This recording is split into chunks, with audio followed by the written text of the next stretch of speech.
It's time for another episode of Let's Talk Manufacturing South Carolina, featuring interviews with leaders and influencers across a variety of manufacturing disciplines discussing trending topics in the industry. Let's Talk Manufacturing is part of the Let's Talk Business South Carolina network of B2B talk shows and brought to you by the South Carolina Manufacturing Extension Partnership.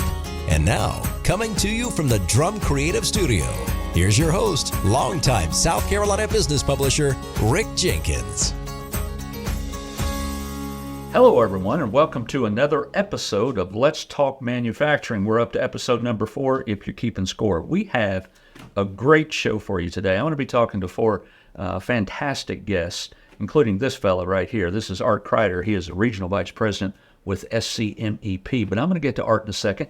We're also going to be talking to Amy Sartain. Amy is the director of SC Logistics for the South Carolina Council on Competitiveness, or SC Competes. And we'll be talking to Baden Lillard, the director of operations at ZF Group. And that is part of a new segment we're doing called From the Factory Floor. And so we're going to be talking to him virtually. We'll also be talking to Tony Bartonetti virtually. Tony is the Vice President of Sales for Malone Workforce Solutions. So like I said, we got a lot of good guests, but we're going to start again with this fella, Art Crider, Regional VP at SCMEP. Art, welcome to the show, man. Thank you. Pleasure to be here. It's good to have you. Now, usually we have Andy Carr joining us, your boss, CEO at SCMEP, but today he decided to turn it over to you, and I'm glad. It's good to have you. Thank you. I'm looking forward to it. And he was unfortunately called away, but I understand those things happen. You're a regional vice president. If I remember right, there are 7 regional VPs for SCMEP. Tell me what you guys do. Okay, we're the boots on the ground, in essence. We're the people that go out and talk to the companies. We are there to help either mentor, help them work on projects, develop what they do, what they need to do to get more competitive, and how they're going to be able to grow their businesses. We're typically operational people. I've got a good bit of experience in operations, and we can talk from a position of having been there and done that. Right. So we're going to be the people that reach out. I've covered Spartanburg, Cherokee, and Union counties, and I've got counterparts, as we said, 6 other counterparts all across the state. Got it. Today we're going to be talking about logistics. We're going to talk about a couple other things, but I want to talk to you about logistics a little bit. Mm-hmm. And then, of course, like I said at the opening, Amy Sartain from SC Competes is going to be joining us. And again, she runs the logistics cluster. So I just want to get your thoughts on some of that. The logistics, I mean, basically, let's just oversimplifying it. It's the transportation and the storing of product, right? Mm-hmm. So you got product folks that come in on one of those big, large ships into the port of Charleston.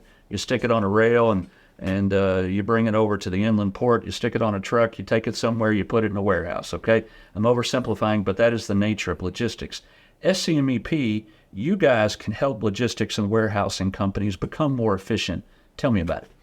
Well, when you look at warehousing, you look at logistics, trucking, how do you get the piggy to market or from the market? Yeah. You're looking at both inbound and outbound. Mm-hmm. You've got warehouses that have a tremendous amount of activity inside of them. They may have racks up to 40 feet tall. They're usually fairly large. They've got fork trucks, or they're using robotics and automation to actually get the parts in and out. Trying to control everything that's inside those facilities. How do you get it? How do you know what's where? How do you know what to pull when, particularly when you're looking at first in, first out, or FIFO? So there's a lot of complexity when you look inside of a warehouse. And there's a lot of complexity when you talk about logistics, particularly as you start putting oceans into the system and you bring it into the port. How do you get it through customs? How do you get it to a place like the inland port where you can get it delivered directly to your facility? Those are elements that we can work with to try to help either expand your capabilities, help you with automation, help you with projects of training. Forklift drivers have to be trained all the way down to the nuts and bolts. Or, SCMEP helps so many manufacturers do so many different things, and you guys are out there, of course, you and the 6 other VPs on the front line. I can't imagine that you all know everything about every single facet of the industry, right? So how does this work? You go into a logistics company or a warehouse and you're wanting to help them. Do you have vendors that specialize in those types of things where you go in, you take a look, and you go, you know what, these guys would be best to help you? How does that work? Yeah, as you said, we don't know everything, but we do know who to go ask. Right. And that's where the difference comes in. MEP has been vetting third-party resources for the past 30 years. We have suppliers we have worked with in some cases for decades. So these are, and we've got new ones because we've had changes in technology, changes in the way we approach things. So we have a network of several hundred companies that we can call. When you go through and you talk to a client, when you do one of our assessments, we can determine what resources would best suit you coming in. We look at constraining aspects of your business. We look at waste. We look at other aspects. And then we can turn that over and say, hey, here's what we think will help you move your needle forward quickest. Let's change gears just a little bit, but still in the same ballpark here. Let's talk about NAICS codes. Okay? Am I saying it right? NAICS codes. You said it right. NAIC, make sure I got it right, North American Industry Classification System. That's it. They allow you guys to work now with warehousing and logistics companies. Explain to me NAICS codes and how that helps you drive efficiency. Well, when you look at the fact we're driven, it's in our name, to support manufacturers. The manufacturers are identified by these industrial codes. They're in the 300,000 lists of industrial codes. But particularly after COVID and with some of the issues in supply chain, it became apparent just how much the manufacturers relied on their supply chains. You couldn't get parts, you couldn't get things to move. So NIST, who is our affiliation partner, they looked at, it's National Institute of Standards and Technologies, they looked at it and said, we're going to expand your footprint to go just from manufacturing and a few ancillaries. We're going to expand that to include warehouses, transportation, such as trucking, and the support areas, packaging crates, and the other support areas, and go into the supply chain. Just give you more work to do. Yeah, it is. It is. But it's good. It's we get to help a lot of people. Speaking of helping a lot of people, you guys have long done assessments. Mm-hmm. And Andy Carr and I have been talking here on the last couple of episodes, and he said the last time, we at SCMEP love a good assessment. Your workforce assessment just came out here recently. Yes. You've had a tech assessment for a long time where you can go in and talk to folks about Industry 4.0 technologies. Absolutely. Make some recommendations about what you might or might not want to adopt. But you got another one coming up, and as we stick with the same thing, it is a supply chain maturity assessment tool.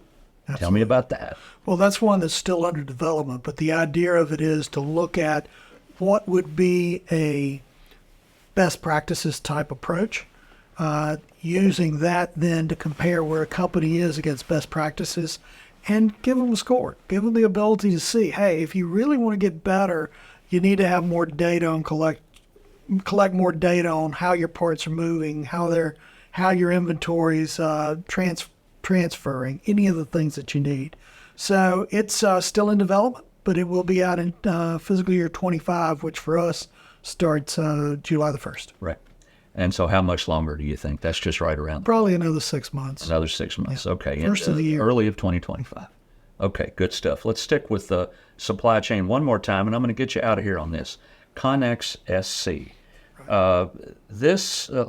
It launched a year ago? Is that correct? Yes. And it is a way, and I'll let you explain it, but I believe in a nutshell, it is a way to help manufacturers look for new suppliers or maybe alternate answers to what they have now. Mm-hmm. How is that going? And it is really used widely now, correct? Yes. It started last year, the beginning of July 2023. Mm-hmm. It's been around for now a year, and we've exceeded all of our goals on getting people to sign up to start using it. It's part of a national program that is being fostered by the National MEP. And what it allows you to do is get onto a database to allow you to look at your supply chain or to allow you to be part of another customer's supply chain. Something we discovered during COVID, we did not have the ability to go out and look for who made PPE. Chuck, personal protection equipment. Personal protective equipment, the gloves, the masks, the things like that. Chuck Spangler did a fabulous job of putting one together, our former CEO. He did a fabulous job of doing that under the gun while we were trying to grow our ability to get additional manufacturers into PPE during that period of time. NIST, I think, and MEP looked at it from the lessons learned and said, we've got to have some way to link our supply chains. This is only for U.S. suppliers. It does have the capability of vetting, so you're not getting a bunch of salespeople in there. You probably get a few. We're everywhere. So, but you don't have a lot of salespeople. You have people that are actively trying to buy and sell product. So it's a great program, and we're really in part of the vanguard. As you mentioned, Connex, of course, is an MEP. Every MEP in the state or in the country has access to Connex. Do they each have their own database, or is it an overarching database? It's an overarching database. We've got, right now, the Department of Commerce has been supporting the local aspect of it. In other words, you sign up, you get access to everything in the state. But for a small fee, you can then expand that out into a national access. Got it. So that's been growing quite well, too. Right.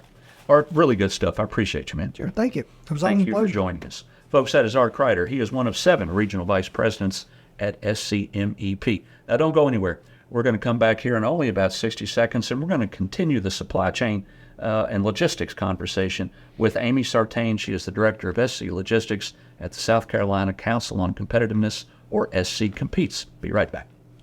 I bet you want a website that drums up business.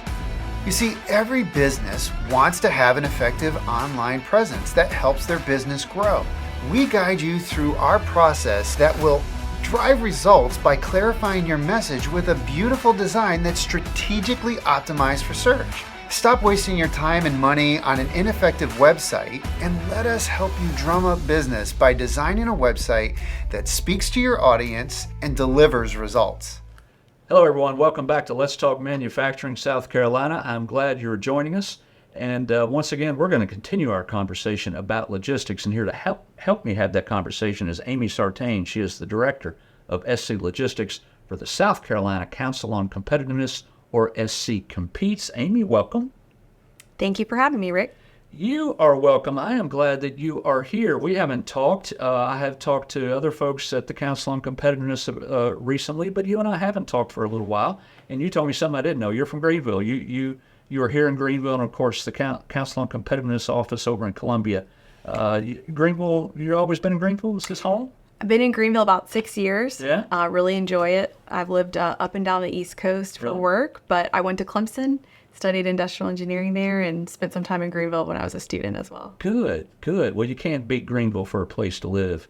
It's wonderful. Anyway, glad that you are here. Let's get on with the conversation. Before we get into logistics, and we just talked with Art Crider. Art is one of the regional vice presidents for the Manufacturing Extension Partnership, and we talked about logistics and a variety of things, and we're going to continue that with you. But before we do that, let's just get that brief elevator speech on the Council on Competitiveness and what you guys do. Sure. Well, South Carolina Council on Competitiveness is focused on the long-term economic impact of the state of South Carolina, and we work with businesses in South Carolina to help them grow, connect, thrive while they're here in the state so that they can invest more money and create more jobs in the state. And we have some cluster areas that we focus on, and specifically I work with the logistics companies in South Carolina. We have some fantastic logistics companies, trucking companies, warehousing companies, of course our ports, and lots of logistics companies across the state. And to grow their businesses, they need to learn from each other, connect with each other, and so that's what we're focused on. Now, other clusters include aerospace and tech, yes, and that kind of thing, and of course logistics that you head up. Now, logistics, and Art and I talked about this here just a minute ago, and we're just going to oversimplify when we talk about what logistics is, but it is actually the transportation and the storage of product. Exactly. And it includes anything from coming into the port of Charleston and one of those big shipping containers you see on these ships that are absolutely humongous. The port of Charleston, now the deepest port on the eastern seaboard, if I recall correct. That's right. You bring them in on that, you throw them on a rail, you bring them over to the inland port, you throw them on a truck, you take them somewhere, you put them in a warehouse. That is logistics. Absolutely. Correct? And that is what we're talking about today. So let's get on to it. Logistics is a bigger piece of the economic pie in South Carolina than a lot of people realize. We're talking $48 billion annual impact in the state of South Carolina. Bigger than aerospace at $28 billion. Not close to manufacturing at $200 billion, of course, but big stuff, yeah. Absolutely. It's a big economic impact, employs 150,000 people in the state, but it's also very helpful to support the manufacturing companies. They need logistics companies to bring their materials, to deliver their products. So it's an integral centerpiece to the whole puzzle of the whole state economy. That's right. You all, the Council on Competitiveness, commissioned a report that actually was presented on an early episode of Let's Talk Business at the beginning of the year when Joey Von Nessen, the state's economist, works for Darla Moore School, University of South Carolina School of Business. He came on and he made that presentation. But you all commissioned that, and that's part of what SC Competes does, right? You all gather information through research to make sure that you can use it accordingly. Tell me about that commission, what you all commission. Sure, yeah. Every couple of years we do economic impact studies. We do them for each one of the clusters, as you mentioned. And we concluded our most recent one in 2023. There was an extreme amount of growth in logistics through the pandemic years. And so we wanted to capture what that impact was and how important logistics is to the state. It helps with informing our decision makers on budgeting at the state budget level. It helps tell the story of why we want to support our logistics businesses when we have those studies to have that information. And also on a job growth perspective, we studied the wages of these jobs, and they're higher paying jobs than the average wage of any job in South Carolina. So we're focused on trying to get people interested in those jobs because we need to fill those positions. And because those are good paying and important jobs in our state. Right, they certainly are. Way more than I had thought. What did you say, 150,000 jobs? 150,000 jobs, and some of the wages are in the 50s and 80,000s, much above some of what the average jobs are in South Carolina. How often do you all commission these reports for each cluster? You don't do them every year for each cluster, do you? Usually every 2 or 3 years. Every 2 or 3 years. So we're about to do logistics, we'll skip a year and then we'll come back to it the following year or so. And this year we're doing our aerospace study again because we haven't had one since before the pandemic. Well, and that's going to bring a lot of good news as well, I know, because aerospace growing like a weed as well. Tell me what else was in that report, Amy. What else did it show other than the fact it brings a ton of money? Yeah, one thing that we focused a lot on was population trends. Mm-hmm. So last year, 2023, South Carolina was the #1 fastest growing state in the country. And we were growing between 2010 and 2022. We grew over 20% as a state, and we're projected to grow over 20% over the next 20 years as well, which are big numbers. Some states are flat or declining. And so the population trends that we see are indicating that logistics is going to continue to be even more important as we have more people living in the state. We need to deliver things to them. We need to manufacture things for them. And that's right. So food and retail items are going to continue to flood into South Carolina because we're having more people live here, and we need to deliver those things to them. I'm assuming that the success of logistics hinges on, to a large degree, the success of manufacturing in South Carolina. The more we manufacture, the more we build, the more we make, the more we produce, the more things need to be transported and stored somewhere. That's exactly right. We've seen a lot of announcements from Department of Commerce of new manufacturing companies that are coming to South Carolina, and all of those manufacturing companies have parts that need to be delivered to them. products that need to be transported between facilities and then ultimately delivered out to their customers. So every new manufacturing growth that we have tends to cause logistics growth as well. Technological advancements. Let's talk about that. Let's talk manufacturing on this show. We always talk about tech. We talk about workforce and we talk about tech. We talk about workforce and we talk about tech. It is coming fast and furious. It just seems to never stop. And it raises its head in so many interesting ways in every industry. Logistics is no different. You guys had your annual, it's called the SC Logistics Tech Talk. Is that correct? That's right. You had it back in April. I've been to it before, but I didn't get to it this past April. You talked about all kinds of things. Tell me the types of tech that were in discussion during those couple days. Sure. Well, I first want to start with saying that an event like Tech Talk is really important because we need to get our technology companies and our logistics companies to talk to each other more and know what each other is doing. So I was glad we got to continue hosting that event. This is the 5th year that we did it.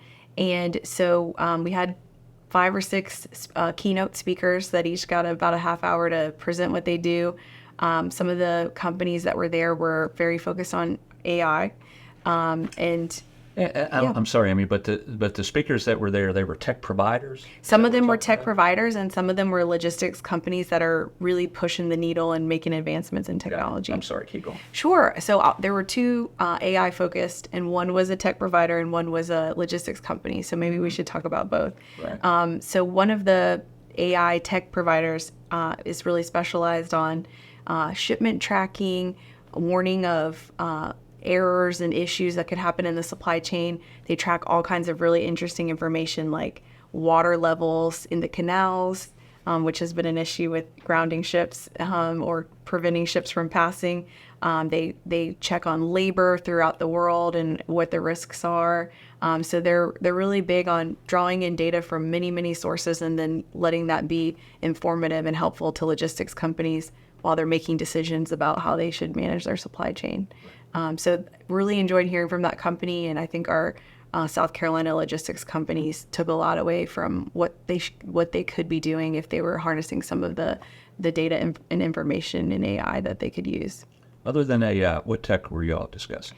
So we had some asset tracking and Internet of Things providers there, and some people have evaluated this technology in the past, but it's much more successful now because of improvements in 5G cell coverage in the world and some of the space coverage that we have from satellites. So it's a lot easier to take a device and let it travel the world, and you can stay in touch with it better than you used to be able to. Battery life is better on these devices than they used to be. The software that goes along with these IoT devices have gotten better. So the business case is improving every day to be able to utilize some of the IoT and asset tracking devices that are out there. In 2020, in March of 2020, this thing called COVID hit us. And I don't think, a small percentage of the people in March of 2020 knew what this thing called supply chain was, right? It just wasn't part of our everyday lexicon. But it became that way quick because we realized, man, do we have supply chain issues, right? Supply chain logistics kind of hand in hand there in terms of what happens. And if anybody was, at your grocery store looking for toilet paper, you began to understand that, something is screwed up with the supply chain. So over the course of these past 4 years, there's been a whole lot of conversation and talk about how can we make sure that this kind of thing doesn't happen again. What are the types of things that we're looking at that these companies have been improving upon over these last few years to make sure? And you just said one. That's a great example. Give me another one. Sure. Yeah. So I think the first thing is knowing where your assets are and where, how you're handling your resources. But then the next thing is modeling in, if this happens, what am I going to do about it? Yeah, right. And how can I make a different decision? So that's where some of the planning and softwares come into play there. But then moving beyond that, then it becomes, how can I improve my operations? one is about how do I improve my planning of my supply chain, but then how do I improve my internal operations? Automation is a big piece of that. The business case for implementing automation is getting better and better as wages go up or jobs go unfilled. It improves the business case for investing in some automation, as well as the cost of automation coming down. So when I say automation, I'm thinking about robotic unloading or palletizing or some of those repetitive motion tasks that can be done with equipment. And so we're seeing that the equipment providers are getting better at producing the solution, and then it's getting adopted more because the business case is continuing to get better. The manufacturing extension partnership that we talked about here a little bit ago, they exist to help manufacturers pretty much in any way that a manufacturer needs assistance, and that can look at a variety of things. But as you're talking, I'm thinking, logistics companies that are out there, they need help as well. Understanding, you don't always know what you don't know, right? Understanding the options that they might have to increase efficiencies and that kind of thing. How does the Council on Competitiveness work with companies like that? One, how do you find them? How do you know who needs help and who doesn't? Do they know to reach out to you? How does that relationship work? Sure. Yeah, well, I am always surprised the number of people that do reach out.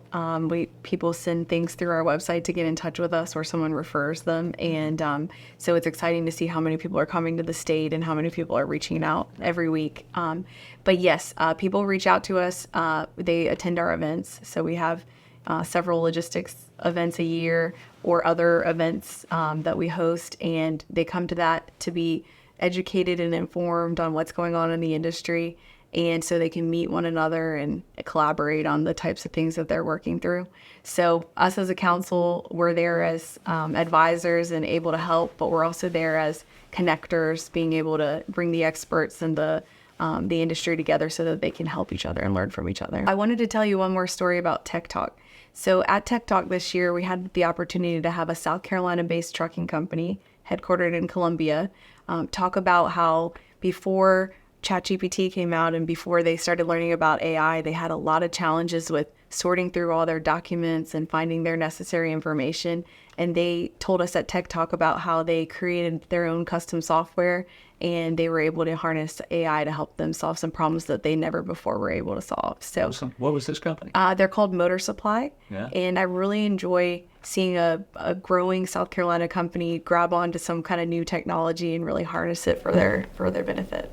All right, Amy, I'm going to get you out of here on this. Let's just talk about the future. Just look into your crystal ball a little bit and tell me what logistics is going to look like in South Carolina a couple years down the road. Sure. Well, I would say that we expect to see a lot of growth, and that's coming from the population growth as well as the manufacturing growth and the total growth of the South Carolina economy. So I very much expect that to continue. I do expect that our capacity for logistics in the state is going to continue to grow.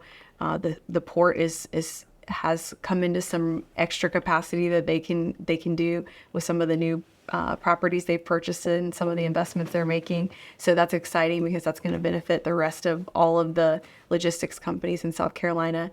So I think we'll see growth in infrastructure and capacity, as well as we will see some trends towards push towards sustainability. And what makes me say that is there are some large manufacturing companies we have in South Carolina and others that are very much interested in following the regulations and the pieces that are coming from Europe, as well as places like California that are pushing for change and sustainability. And those manufacturers are driving back through their supply chain that their suppliers need to be involved in helping solve those problems. So the logistics companies, if they want to continue to grow their business, they have to experiment with, learn how to use electric vehicles, alternative fuels, hydrogen, different types of solutions. And the business case continues to get better for those things, but we have to experiment with them more. We have to help companies that are trying to do those things because there are economic factors that are going to push people into doing those things. And the easier we make it for them to make that transition, the more successful everybody will be at that. Amy, fantastic stuff. Thank you. Sure. I appreciate you being here. Folks, that is Amy Sartain, She is the director of SC Logistics for the South Carolina Council on Competitiveness. Okay, don't go anywhere because we have my new favorite segment that's coming up, and it's called From the Factory Floor. And it is a time that I talk to someone on a factory floor. It could be a plant manager, it could be an HR exec, it could be a tech person, about what is happening at their facility. And that's what we got coming up next. We are going to be talking to Vaden Lillard. He is the Director of Operations at ZF Group, and he's going to tell us what's been going on over there. This segment is brought to you by HTI. They are a full-service hiring and HR partner. They are headquartered in Greenville, but they are doing business everywhere. So don't go anywhere. We'll be right back after this interview with Vaden.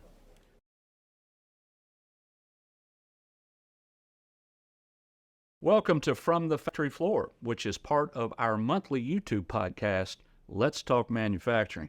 This segment allows us to spend some quality time with an executive in one of our smart factories. Today, that factory is ZF Group, and that executive is Vaden Lillard. He is the Director of Operations there. However, before we get to Vaden, I do want to give a shout out to our friends over at HTI, or Human Technologies Incorporated. They are the presenting sponsor of this segment, and they make it possible for us to bring this valuable content to the state's manufacturing community. HTI, they began as a professional recruiting firm for auto manufacturers back in 1999, and those partnerships with the state's automotive industry remain true to their core today. However, HTI has grown considerably since the late 90s. They are an industrial staffing firm, they are an executive search firm, and they provide a wide variety of outsourced HR services. Thanks again to HTI for being the presenting sponsor of From the Factory Floor. All right, let's spend a few minutes now with Vaden Lillard. Once again, he is the Director of Operations at ZF Group. Vaden, welcome to the show. Hey, pleasure to be here, Rick. I appreciate you joining us, and look at you, man. You are on the factory floor. You are in the Gray Court facility. Is that correct? Correct. I'm here at ZF in the Great Court facility here in South Carolina. Yeah. Well, it's good to have you. Tell me, how many employees do you all have there now? Well, currently, we employ around 2,000 employees. All of them are right there at the Great Court facility? Correct. Okay. We have 3 different campuses here. I mean, majority of the bigger plants, 1.5 million square feet. The production facility, where majority of the people sit and work, of course. We also have a test center, which is basically an engineering center. We also have an off-site logistics center that's less than I'd say about 1.5 miles from the main facility as well. So we're all in the same area. Gotcha. I didn't realize you all were quite that big. That's quite the facility there. If you've got 2,000 people, how many square feet total do you think? Here in the main facility, like I said, about 1.5 million. 1.5. Got it. Yeah. You are the Director of Operations there, Vaden. Tell me what that entails. Okay, so I'm definitely day-to-day activities that are going on. And I mean, being the director, really, you got to focus on long-term decisions, goals for the factory. So really looking at that on a daily basis, looking at long-term, what are the things we need to do to, as we talked about, training and some of the other things that we need to really prepare ourselves for the future as well. And I'm also responsible for the facility maintenance and production maintenance here in the facility as well. Well, that sounds like a big job. You guys manufacture transmissions. That's what you do, correct? Correct. So currently we produce the 8-speed and 9-speed transmissions here at Great Court. Just one note, we started here in 2012. We were the first producer of the 9-speed transmissions in the world. So, I mean, something good to, I guess, proud of, and something we're proud of here at the facility as well. So, I mean, we do the 8 and 9-speed, as I said, and we have a plug-in hybrid coming in within the next 6 months to a year. The line is here, so we'll start ramping up that in the near future. And also we've already started actually with the reducer gears for the e-mobility. It does not have a typical transmission for the electric vehicles, but you do have to have reducer gears due to the high torques that are coming off the electric motor. You have to have some kind of reducer to be able to basically keep the wheels on the ground at that point. So we're already producing the gears right now for electrification. Then we get all the way into the total e-motor that's coming in the next year that we'll start producing. We're already clearing up lines for that. So a good opportunity in the factory for that as well. then we'll produce the gears for the complete EVD drive system for the electric vehicle within the next year and a half. Well, I'm glad you went on and got into that because that's where I was going next. But let's back up just for a second. Now, at the beginning of this year, you guys announced that you were going to invest $500 million in that facility there in Gray Court, and we're talking about adding about 400 people into the facility there over the next, I don't know, number of months or so. And this is all to kind of turn you all into ZF's first flex plant in the United States, as I understand it, and that is so you can handle that EV different type of transmission that you're putting out. Is that correct? That's correct. And good point. I mean, kind of getting back to the flex point concept, that's something we really take a lot of pride in here, and really feel like we kind of pushed this topic, hey, for the last 2 to 3 years. Hey, we really want to be a flex plant. And what that means is, I mean, as we see on the market, I mean, the market's changing daily. 2 years ago, there was a high push, everything's EV.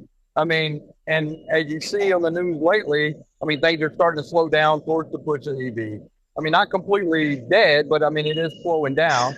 So that's why we wanted to position ourselves good from a flex standpoint, so we can produce the traditional 8 and 9-speed transmission if the combustible engine stays a little bit longer.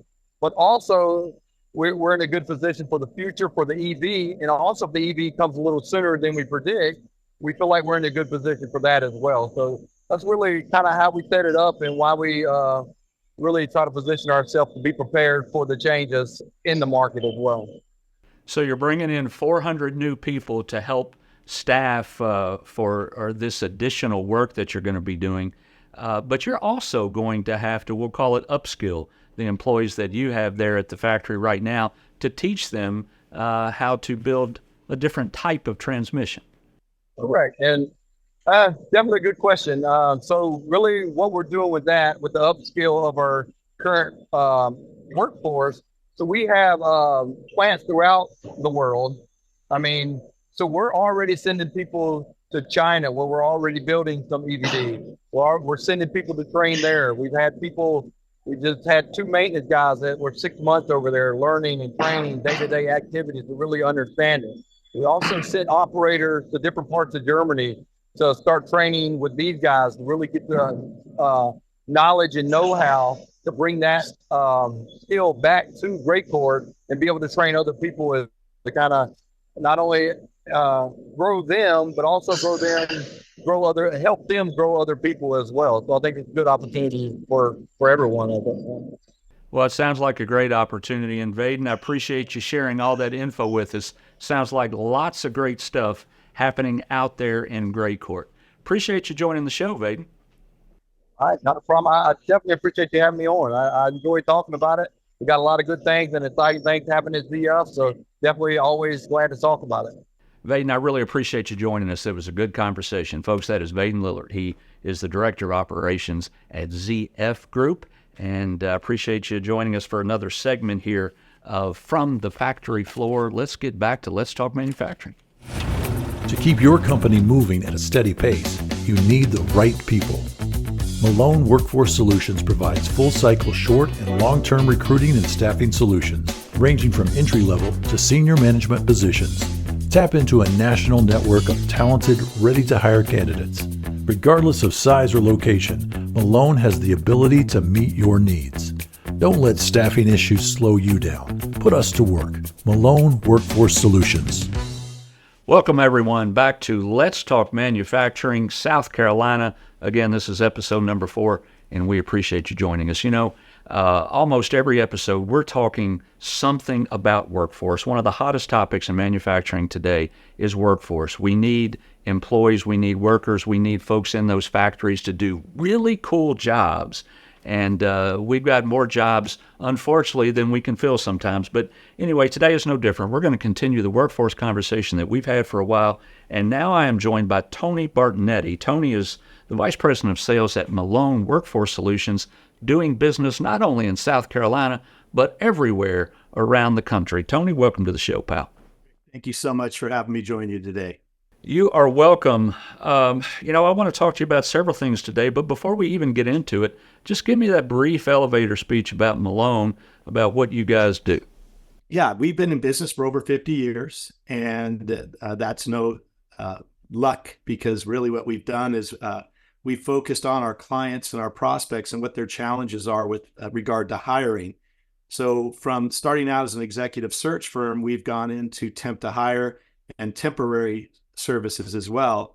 And upon listening to these clients and hearing their challenges, we lean on two of our 5 core values of flexibility and persistence to develop customized solutions for each client. This has taken us into other areas, such as a dedicated team to run a full managed contingent workforce program, and also recruitment process outsourcing, also known as RPO. So this has really made us an ideal partner to clients in the manufacturing, production, light industrial, manufacturing, engineering, and professional placement space. That's pretty much what I can share about Malone. Let's talk about artificial intelligence for a minute. I said that we talk about workforce all the time on this show, but we talk about artificial intelligence just as often. We have other shows as well, Let's Talk Business and Let's Talk Construction. And regardless of what show that I am hosting or that I'm talking, it seems artificial intelligence is always in the conversation. It's in every industry, and it is in the staffing industry as well. You can use artificial intelligence to do all kinds of things. You can find candidates faster. It can cut down on bias and a variety of things. There are opportunities, but challenges as well. Tell me how Malone is using artificial intelligence in the recruitment process. Certainly, Rick. What I want to share first is that we're always looking at emerging technologies and evaluating to see how they can contribute to assisting us and helping our clients and our candidates that are looking for work. And with AI specifically, the two big things I see as pluses are, one, managing the spend to ensure we're posting to the right social media sites and job sites that are going to yield a higher volume and quality of candidate, a better match for the jobs we're looking for. So that's a definite plus. It helps us with spend and focusing that spend where we're going to get the best result. The second thing is when you post, you get a large amount of applicants, several that aren't qualified at all to what you posted, but for some reason they come through. And AI, you can set the parameters and have those parsed so that only those that really meet the criteria you're looking for come your way. I would say at this point in the evolution of AI, there's still work to be done. It's still learning, and we're learning how to use it best. So I do believe at this point, there still needs to be some human oversight to make certain that we're not missing good qualified candidates that applied. So that's one thing that, in my opinion, is still an opportunity with the human touch. Yeah, I agree. So many people on here, we talk about the opportunities are endless, it seems, but there are challenges. Is there anything other than that human touch that concerns you about AI in your industry? Yes, I mean, I'm big on the human touch with clients and our applicants, and we actually have a quality program that focuses in part on our client hiring managers and what their satisfaction level is and where they see opportunities or challenges. Same thing with the working associates that we have assigned out at clients, hearing from them. And I believe if we lean too heavily into and only to tech versus touch, human touch, we can miss some things. So I want to make certain that we always have room for the human touch because it really does differentiate us. And the feedback we receive from both our hiring managers and our associates through this quality program help us come proactively to clients and share ideas to increase engagement, which will enhance productivity, which will reduce turnover and keep these valuable assets. I hate to put it that way, but the talent they've found in this struggle to find talent and compete for talent in the South Carolina market engaged and working to help them meet their clients' needs. Tech versus touch. I like that. I'm going to use that if you don't mind. Go for it. All right, let's switch gears a little bit. Let's talk about upskilling. The more that companies struggle to find employees, the more often that they are promoting from within, probably doing it more so than ever. And we may be promoting folks from within that we normally wouldn't promote, but we're doing so because we can't always find someone else. But what it means is upskilling becomes more important than ever before. Is that what you're finding? Yes, and there's a lot around that question. We could probably go on for a good hour about that, but I know we don't have that time right now.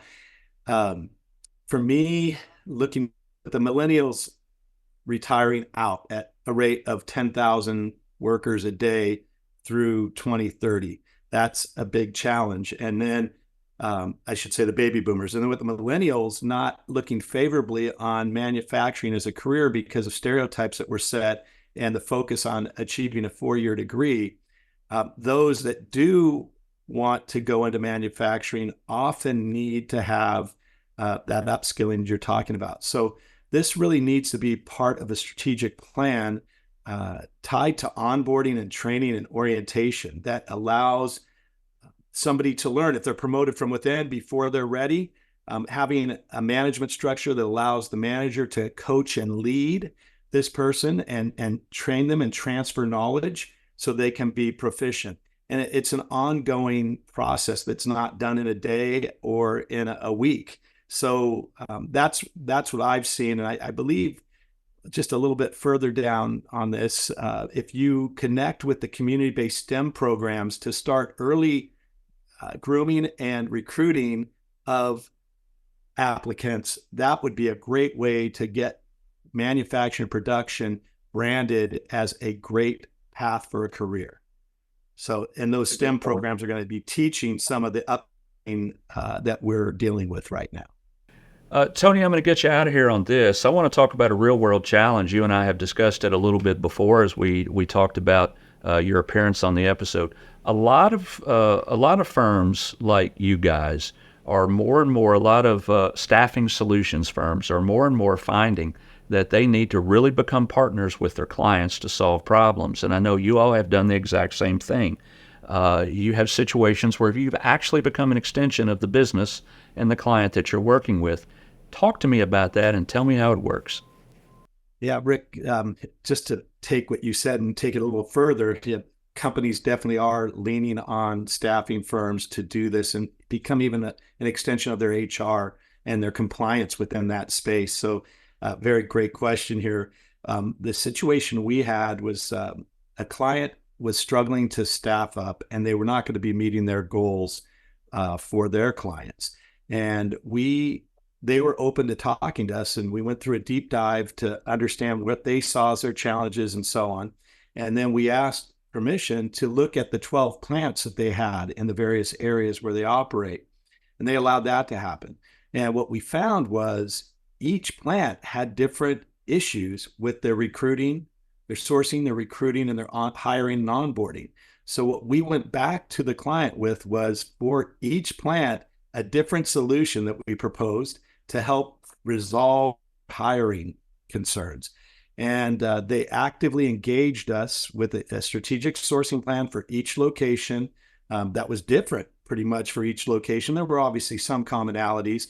And over a 2-year period, we were able to onboard and hire 3,500 employees in that 2-year period for them. They were ecstatic. They were very happy with the solution. It's part of our RPO, recruitment process outsource program. And what I will share with you also is that a lot of companies think they need to attempt to hire, try before you buy process. Their ultimate goal is to hire directly, not to do attempt to hire, but it's the one way they think they can get the talent they need.